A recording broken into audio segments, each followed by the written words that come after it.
What up, guys, and welcome to Champion Picks. I'm Jared Champion. In this edition of Champion Picks, we're going to be doing our NFL Week 7 2016 betting picks. So let's check out and see how we did last week. I had a pretty tough week last week, considering that I didn't win a single game and only losing like $42 on $20, $44 on $20 units. Pretty happy. This was a rough week, but it could have been a lot worse. We had two pushes, two games that could have been won, but the Texans ran the clock out instead of scoring the touchdown, which is the football play to do. You know, they're not going for the spread, so they kicked the field goal win. And then the Rams had this game won and let the Lions come back and beat them. So loss, push. Broncos fell apart. We all saw that. My 6-point teaser, man, screw the Patriots. They score a fourth quarter drive to kill my teaser. So with like 2 minutes left to go, they were just shoving it down the Bengals' throat just because. So that was kind of sad, but it's all right, guys. We're still doing good on the year. We're at 63% against the spread. We're 14-8-2. Unfortunately, we haven't hit a parlay. It's time to hit a parlay. I'm going to be doing my parlay in college again this week. This is my college and pro combined against the spread. And our channel is at $82 profit on $20 units for the year. So let's go on to this week's picks. First pick, I've got the Redskins at the Lions. This Redskins offense is really clicking. They are running the ball well. Kirk Cousins looks like he's comfortable throwing the ball. He's not having to get the ball downfield to Deshaun Jackson all the time. He's got good possession receivers now, and Crowder, and then Jordan Reed and Vernon Davis are also, catching the ball really well.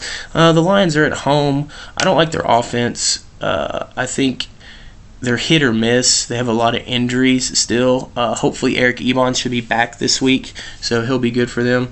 But I just don't foresee the Lions being able to hold this Redskins team that's managed to string together 4 wins in a row. So I like the Redskins +1.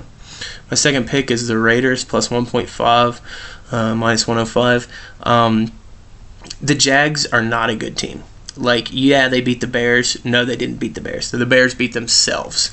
And the Raiders are coming off that tough loss to KC. That division always plays each other well. You saw KC beat the Raiders. The Raiders beat the Broncos last year, the Super Bowl champion Broncos, at Denver. Denver just lost to San Diego. That division's really tough. They all know each other. They play really well. So I just think they're going to bounce back good. They got 1.5 on the road. The Raiders have been a road team this year. They've covered all games on the road this year. So I really like the Raiders.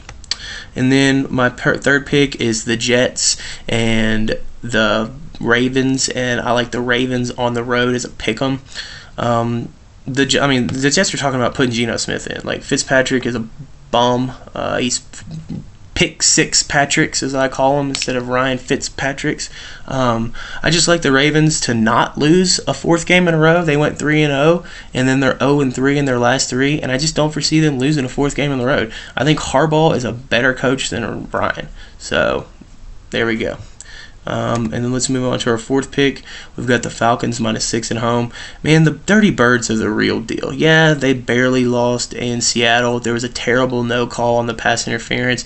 I think the Falcons would have won that game if they would have got that big PI. That's a big momentum. The Falcons at home, I can see them covering this game by 2 touchdowns. Everybody's high on the Chargers. They got that win versus the Broncos. Like I just said, that division plays each other well every single year. Doesn't matter which team is good, which team is bad. The Raiders always slip up and beat the Chargers or the Broncos or the Chiefs, even if they're a 14-2, 14-3 team. So it's not, don't take that game for what the Chargers are. They game planned and they beat the Broncos on Thursday night with no Kubiak. You know what that did for us? It brought this line down to 6, and that's why we're taking it, because it's under a touchdown. Thanks again, guys, for checking out all the videos. I really appreciate the support. You can click there for the fantasy goodness. I've got the NFL Fantasy Week 7 analysis and then some DraftKings starts and stacks that I like. Always click the subscribe button. Keep it easy.